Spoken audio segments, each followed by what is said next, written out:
Keep the lesions dry, clean, and covered. Doctors also advise disinfecting commonly touched surfaces, practicing good hand hygiene, and avoiding direct contact with possibly contaminated materials like patients' bed linens and used clothing. It's also best to use separate utensils.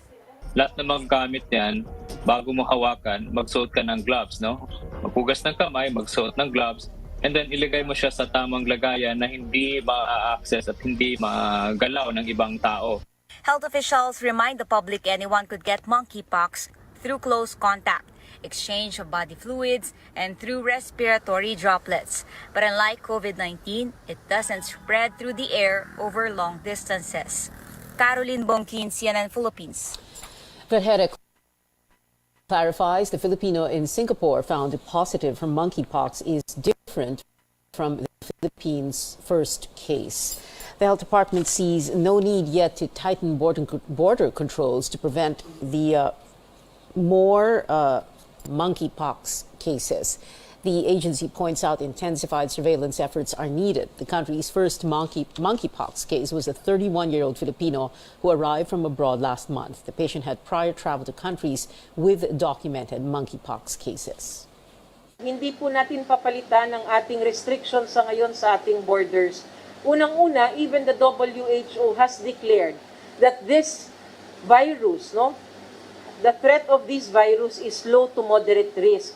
At sinabi din nila, hindi natin kailangang itigil ang trade, hindi natin kailangan mag-restrict ng ating borders. No recommendations from our experts regarding this matter. Ang kailangan natin lahat gawin is to intensify our surveillance efforts. Ang ating mga kababayan, dapat lahat tayo alam natin ang simptomas. Vergere says the first case had no symptoms when he arrived, but the patient had a fever which resolved before his flight back to the Philippines. Rashes only appeared a few days after arrival.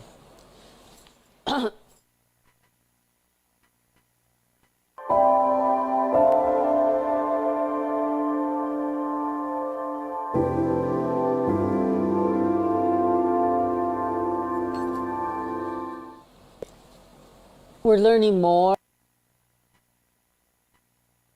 about the wake and funeral arrangements for former President Fidel V. Ramos. The bereaved family released details just this afternoon. Our George Quiles joins us live from the gates of Heritage Park in Taguig. George, what do we know so far?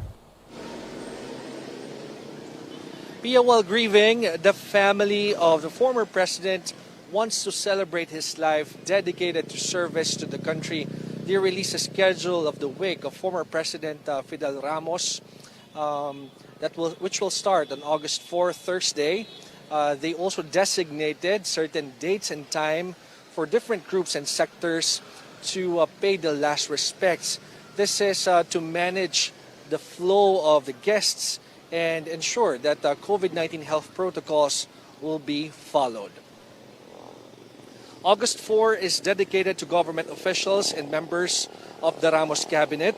August 5 is for government officials, members of the diplomatic corps and civil society groups, and members of the media who covered Ramos in the Defense Department and Malacanang. August 6 is for military and law enforcement members, veterans, and members of the Rotary Club of Manila. Public viewing will be on August 7 and 8. The burial will be on August 9, Tuesday, at 10 a.m. at Dalibingan ng mga bayani. The family of the former president expresses their gratitude to all those who have sent their messages of sympathy and support. They also sent their thanks to the armed forces and the office of the president for their assistance. Pia. George, where are FDR's remains now, and does his family have requests for guests at the wake? Well, Pia, the niece of the former president, Lila Shahani, says the family wants some private time as they grieve here at the Heritage Park. Now, for those who will visit the wake, they are requesting them to wear white. And for those who plans to send flowers, they are requesting them to instead donate to the foundations that are close to the heart of the former president. Pia? George Quiles there reporting.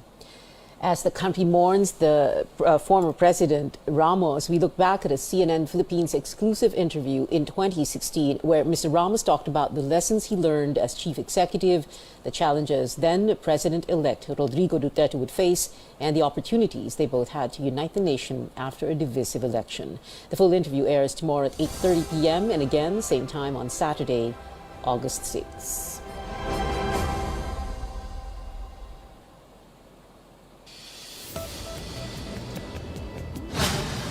Coming up on Newsnight, all eyes on U.S. House Speaker Nancy Pelosi's visit to Asia and a possible stopover in Taiwan, a move frowned upon by China. And a lawmaker wants an extra month's pay for Filipino workers. Stay tuned to CNN Philippines.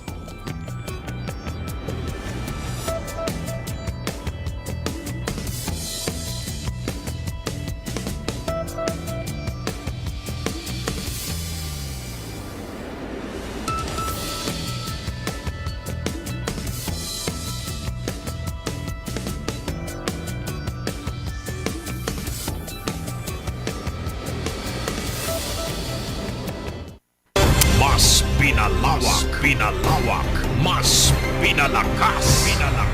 RPN sa iba't ibang mga lalawigan. DZRL Bataan, DZTG Tuguegarao, DZBS Baguio, DZKI Iriga, DYKB Bacolod, DYKC Cebu, DXKS Surigao, DXKD Dipolo, DXKO Cagayan de Oro, DXKT Davao, DXKP Pagadian, DXXX Zamboanga, DXDX General Santos, DWIZ 882 Manila at RPN Provincial Stations. Kini ang RPN, Radio Philippines Network, Istasyon DXKP. 1377 kHz sa dial sa inyong mga radyo. Nagsibya gikan sa dakbayan sa Pagadian. DXKP AM. Your talk station. Kini Pagadian.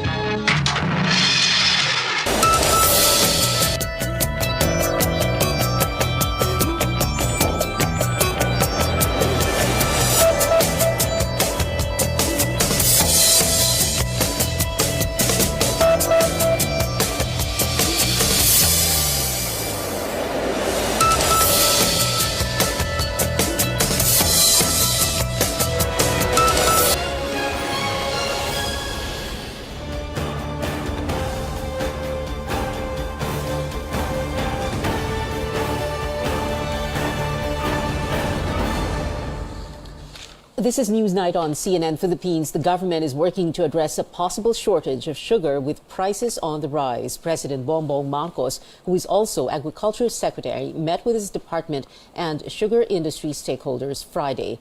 A DA official says the agency will meet again with concerned sectors tomorrow to discuss the recommended volume of sugar needed. We have to make sure first we have a proper inventory kung ano yung ating supply situation before we can even recommend kung magkano pa, gaano karaming volume pa po ang kakailanganan. But what we are looking at right now is the supply at hand, no? Dito kung ano ang meron tayong supply dito sa ating bansa, and most likely how to make this sugar available para sa ating mga household consumers. Dahil po alam natin na ang ating sugar po, yung pag-demand po ang pinag-uusapan, nahahati po yan sa household consumption tsaka sa industrial. The Sugar Regulatory Administration recently said supply could run out this month if the government does not import. Senators speak up on President Marcos' decision not to rejoin the International Criminal Court. Senator Bato de la Rosa among those who support the move. He calls himself the number 2 accused in the ICC probe into the Duterte administration's drug war. De la Rosa was National Police Chief at the height of the drug war in 2016. Lalabas ang katotohanan, but not before them, before a Filipino court. Palabasin natin katotohanan dito sa Filipino court na ito. Hindi ko nga sa inyo right here, right now, pwede nyo akong bitayin. Basta magbitay sa akin yung korte ng Pilipinas. Senate Committee on Foreign Relations Vice Chairman Francis Tolentino says the move reflects the country's independent foreign policy and sovereignty. Senate Majority Leader Joel Villanueva says while he respects the president's decision, the country should consider returning to the ICC. He hopes to speak to Mr. Marcos or to send a message either through Senate President Mig Zubiri or presidential sister Senator Amy Marcos. Senate Minority Leader Coco Pimentel disagrees with the policy, but he notes the decision is a presidential prerogative. Pimentel's only colleague in the minority, Risa Ontiveros, calls Mr. Marcos's move regrettable. Ontiveros says she hopes the president will not block investigations of supposed violations that took place before the country withdrew from the Rome Statute in 2019. Needy senior citizens are set to get double their monthly pensions. The bill raising the pension from 500 to 1,000 pesos has lapsed into law. Senate Majority Leader Joel Villanueva says some 4 million senior citizens are expected to benefit from the law. Villanueva says the law would need a funding of 22 to 24 billion pesos per year. Without a budget this year, he says funding may come from tax proceeds from offshore gaming operators and so-called sin taxes, among others. I have to admit na when we passed this law, wala pang budget noong pinas natin yung batas, no? So that's reality. Number two, kung meron tayong magagawa, as we mentioned a while ago, and we are looking and monitoring the agencies and departments, sino yung gumagastos. I cannot promise na by next month, for example, ma-implement ito, no? Dahil yung IRR, hihintayin din po natin.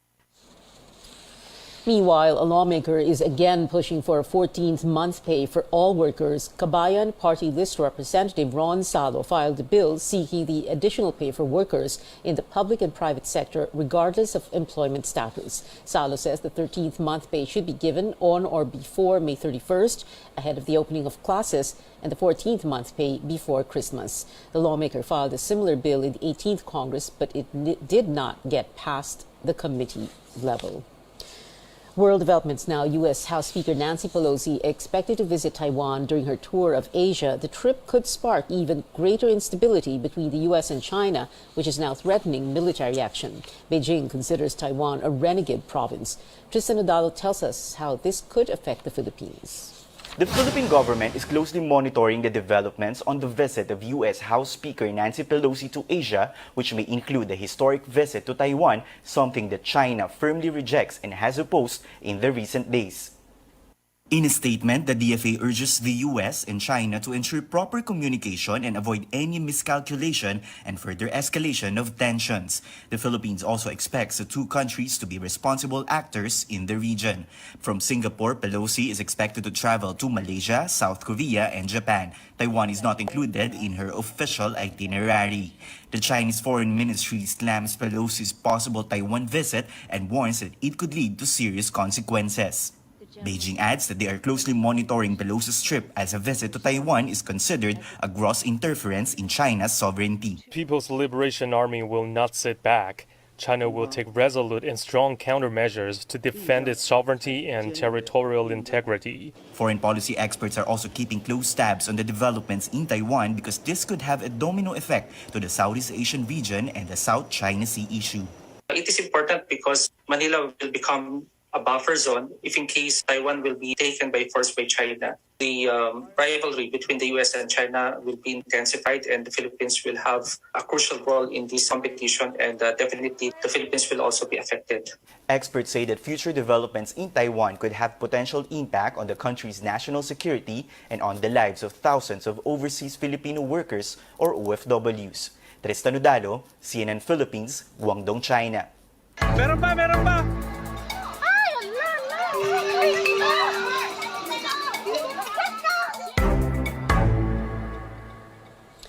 Classes in quake-hit areas in northern Luzon will start on August 22nd. The same day, all schools nationwide are scheduled to open. The Education Department says they will put up temporary classrooms made of light materials and with roofing. It adds these classrooms can be set up in just 3 days. The agency says they're continuously coordinating with local governments for vacant lots to use vacant lots in their areas. We are focusing po on, aside from asking for additional budget from the DBM, we are focusing on quick interventions para po hindi maantala yung pag-aaral ng ating mga learners. DepEd is asking the Budget Department for an additional 1.4 billion pesos for these classrooms. That's aside from the 16 billion pesos needed for the reconstruction of classrooms damaged by past storms. A historical site where one of the most remembered Filipino revolutionary leaders of the 1700s once took refuge suffered major damage from last week's earthquake. Our George Quiles has that story. This is the Carino House in Tayum Abra, a centuries-old structure built by Nicolas Carino, uncle of Filipina hero Gabriela Carino Silang. When Gabriela's husband Diego was assassinated after leading a successful battle against the Spaniards in Vigan, Ilocos Sur, Gabriela fled to this house to consolidate the remaining forces and continue the war against the colonizers. She started there, calling the people, the officers and the soldiers of Diego Silang. They would meet down here at night. But the powerful earthquake last Wednesday took a heavy toll on this historic structure, destroying a huge portion of this Empresario Carino, both traditional and fine arts from the Philippines and abroad. Part of the collection and a public aid to close it to the public. The initial plan is to restore both the house and a museum on their own. This thing is a work of nature, so we have to accept our losses. We have to accept, try to save what we can in honor of my father. But well, like the saying goes, we will rise stronger, better. We started this without assistance from the government. We will do it without the assistance of the government. Millions of pesos may be needed to restore this important heritage site, but the Carinos say they'll do whatever it takes to preserve the property of national significance, not just for them, but for the next generation who may be inspired by the heroism of a Filipina named Gabriela Silang. From Tayum Abra, George Cahiles, CNN Philippines. Up next on Newsnight, Gila's head coach Chot Reyes welcomes lawmaker support for the national basketball team. And still trending, the controversial dead air, the 2022 Binibining Pilipinas Coronation Night. More after the break.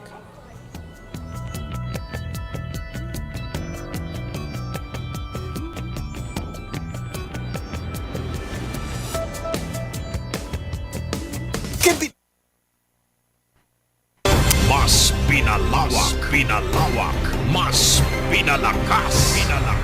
RPN sa iba't ibang mga lalawigan. DZRL Bataan, DZTG Tuguegarao, DZBS Baguio, DZKI Iriga, DYKB Bacolod, DYKC Cebu, DXKS Surigao, DXKD Dipolo, DXKO Cagayan de Oro, DXKT Davao, DXKP Pagadian, DXXX Zamboanga, DXDX General Santos, DWIZ 882 Manila at RPN Provincial Stations. Kini ang RPN Radio Philippines Network, istasyon DXKP 1377 kHz sa dial sa inyong mga radyo. Nagsibya gikan sa dakbayan sa Pagadian, DXKP AM. Your talk station. Kini Pagadian.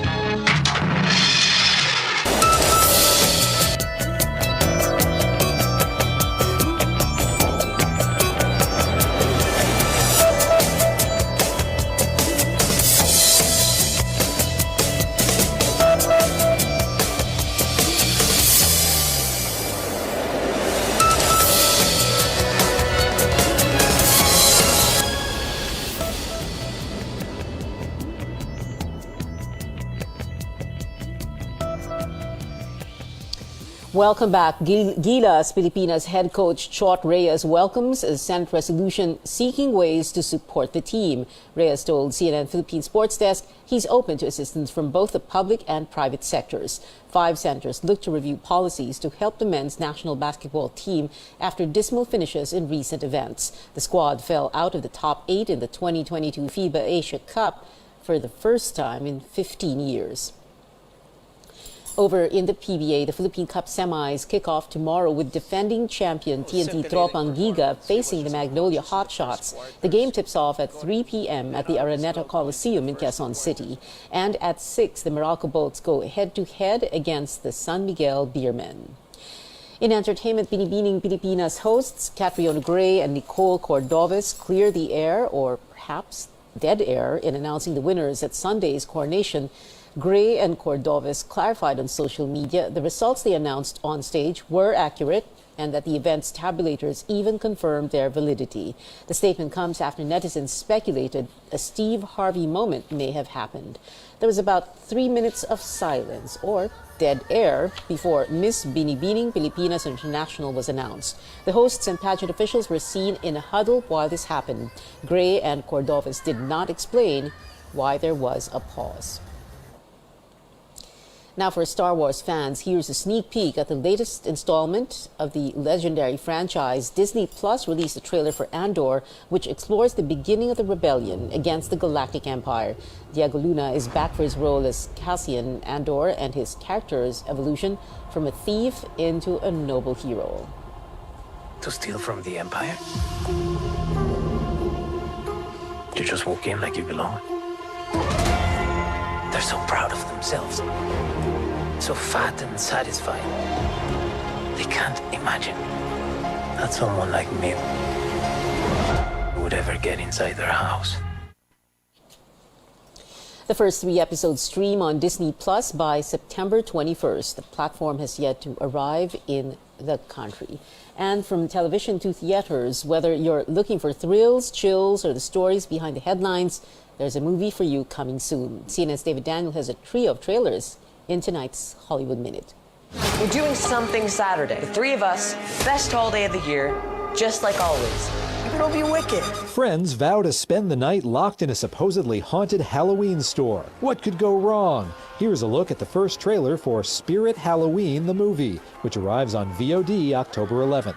Your commanding officer called you one of the best pilots he's ever seen. It must be hard being the naval aviator.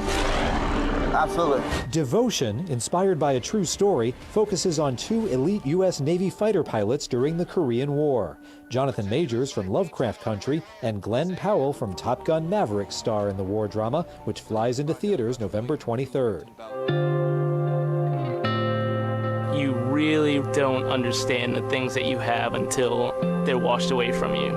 A year after Hurricane Katrina, the population of New Orleans had dropped by half, and 15 years later, 100,000 residents still had not returned. The documentary Forced Change looks at the effects of that massive displacement of people and whether climate change makes it more likely in more places. Forced Change is now available on digital platforms. In Hollywood, I'm David Daniel. And that is it for now. Join me again on news.ph at 7 p.m. I'm Pia Ontiveros for Newsnight, where we go above and beyond the headlines.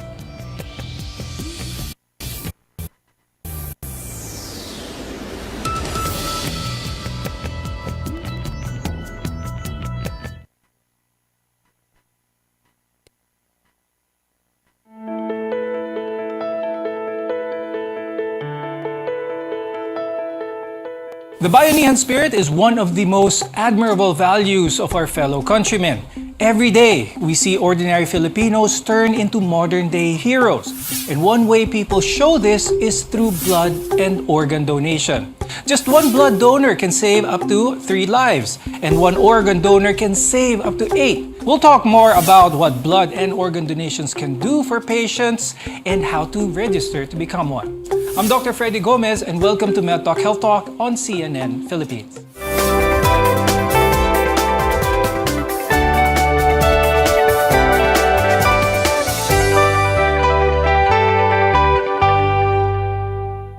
Blood transfusions and organ transplants have granted many a second chance at life. Our guests are here today to tell us more about this. With us is Dr. Amiel de la Cruz, who is a nephrologist and the chairman of the Department of Medicine at the Medical City. Also with us is Dr. Charlene Noguera. She is a cornea and external disease specialist from the Asian Eye Institute. Now, every day, Thousands of people need donated blood to keep them alive and well, practically. Now, we'll start the discussion with Dr. Amiel. Pag-usapan natin ang blood donations. This is something that a lot of our viewers, I'm sure, are very familiar about. Let's start first with some of the reasons why kailangan mag-donate ng blood. Well, there are a lot of patients needing blood transfusion. For example, kidney patients. Kidney patients are prone to anemia. And every so often, these patients need donated blood.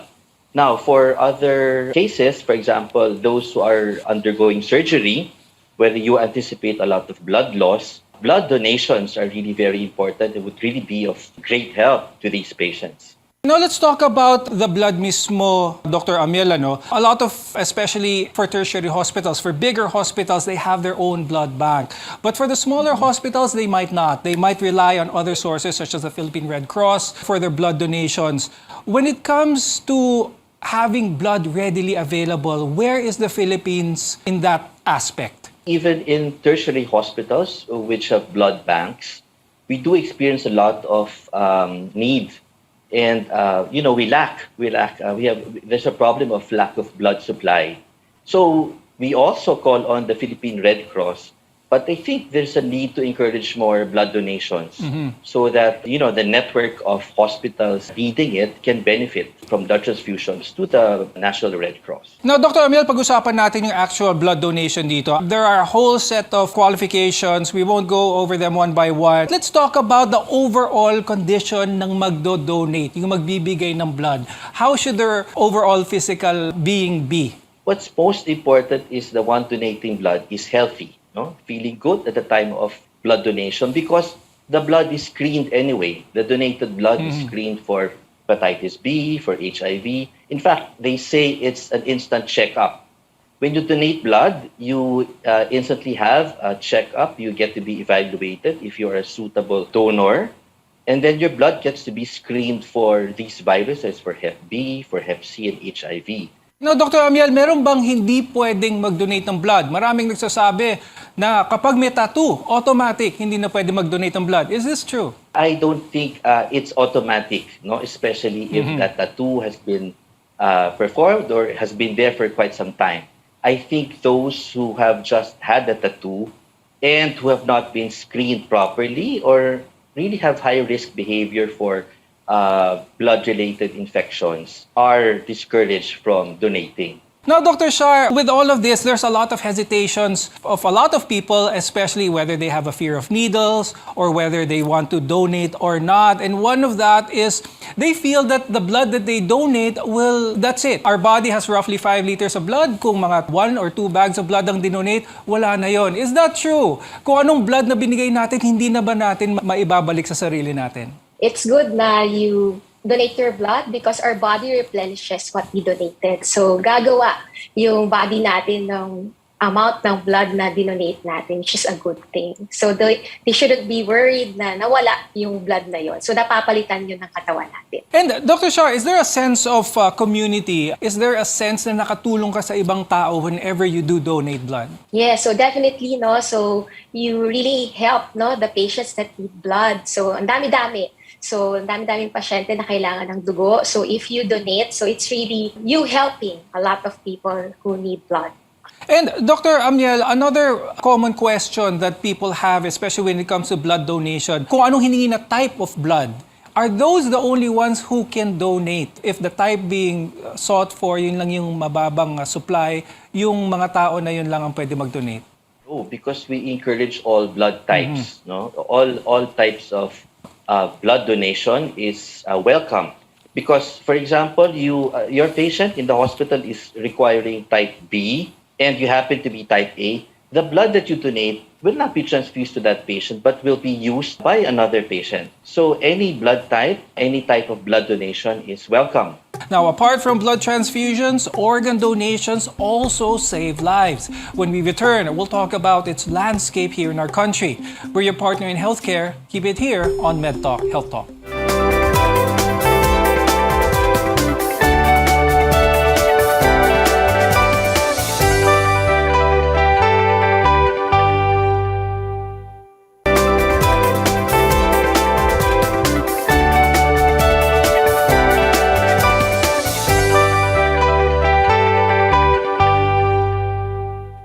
I'm Dr. Freddy Gomez and welcome back to Med Talk Health Talk. Today, we are talking about donations, blood donations, organ donations, and how to be an organ donor because what you donate may save a life later on. Earlier, we discussed about blood donations. Now, let's talk about donating your organs or some of your organs for that matter. Dr. Amiel, let's talk about the kidneys because kidney disease is one of the most common diseases that requires organ transplant here in the Philippines. Now, before we talk about organ transplantation, let's talk about what happens, why the body needs a new organ. When organs fail, when the organs cease to deliver its functions, for example, the kidneys, there's no other way to save the patient's life but to replace that kidney function either through dialysis or transplantation. So we do organ transplantation for all organs that have failed when it has ceased to function, without replacement, life will not be possible. The patient will not be able to survive. If a live donor, for that matter, is going to donate one of their kidneys, they will be left with one. My question is, can a person live their life normally with just one kidney? Definitely, no. A healthy living donor who'd like to donate one of his kidneys for as long as the patient is healthy, he does not have any chronic diseases like hypertension and diabetes. Of course, the patient will be able to survive with just one kidney. I think that's one of the most common misconceptions why some patients hesitate to donate. Now, Dr. Amiel, a lot of our viewers maybe heard that whenever they transplant an organ, whether it be the kidney or something else, it has to be a match. It has to be, what exactly are we talking about here kapag kailangan itong ay matched? Just like blood transfusion, it is blood type specific. So it's important to know your blood type so you know to whom you can donate your organs to or your blood to. It's blood specific and it's tissue specific. Now, aside from blood typing, we also do tissue typing and cross-matching because when you donate an organ or when you donate blood, it should be compatible with the recipient. Now, Dr. Amiel, if someone needs a kidney badly, but none of his relatives are a good match, ano na ngayon ang options? Is there a wait list for that matter, a national list for transplanting of organs? There is actually a national list for a central list that has the list of all transplant possible recipients. It's under the DOH. It's under the body called the Philippine Network for Organ Sharing. It's our counterpart to the United Network for Organ Sharing, which has the master list of all possible kidney transplant recipients. I'd like to talk to Dr. Shar about another common organ that is transplanted here in the Philippines, and that are corneas. Let's talk about that. Dr. Shar, ano ba yung cornea natin? And why does it need, or why can it be transplanted into another person? So this is the front part of our eye. It's the crystal, no?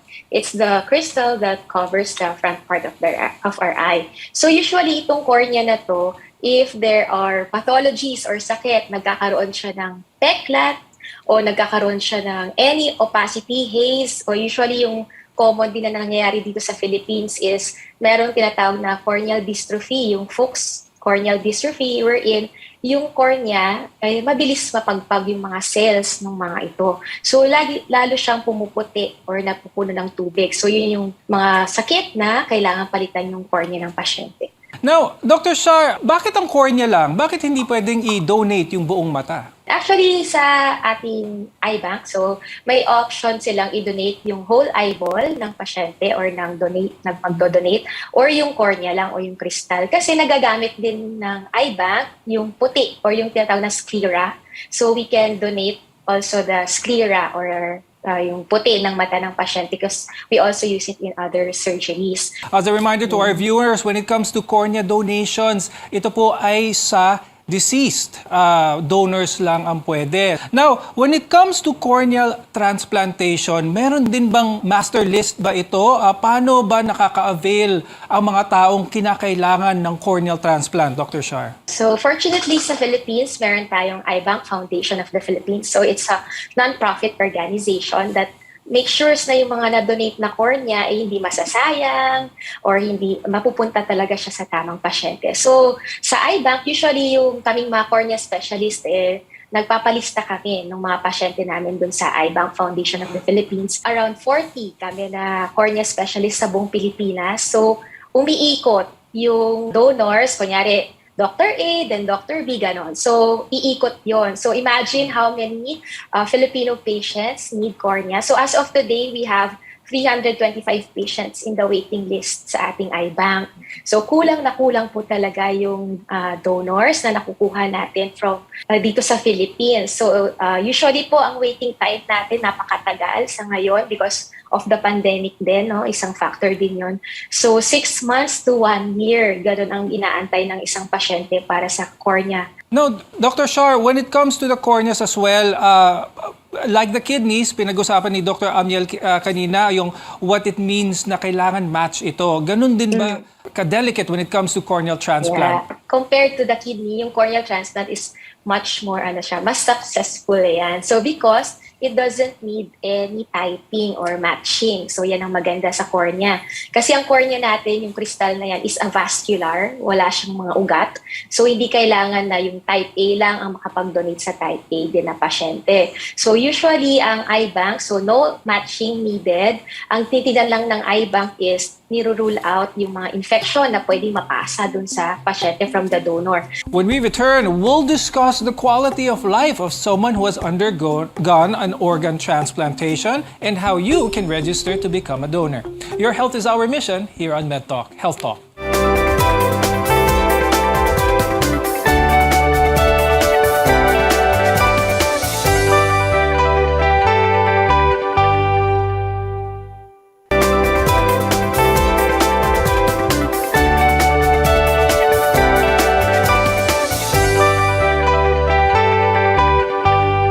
I'm Dr. Freddy Gomez and this is MedTalk Health Talk. We're discussing about organ transplantation as well as blood transfusions.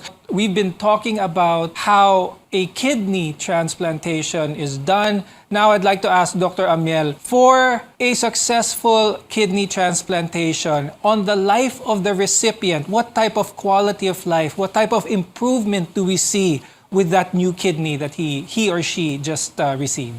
Kidney transplantation has a survival advantage over dialysis. And patients who have chosen to undergo kidney transplantation over dialysis or were shifted from dialysis, one very important thing is they become free from dialysis treatments. No? They are, they gain that freedom, no more dialysis every so often. And they can now be more mobile.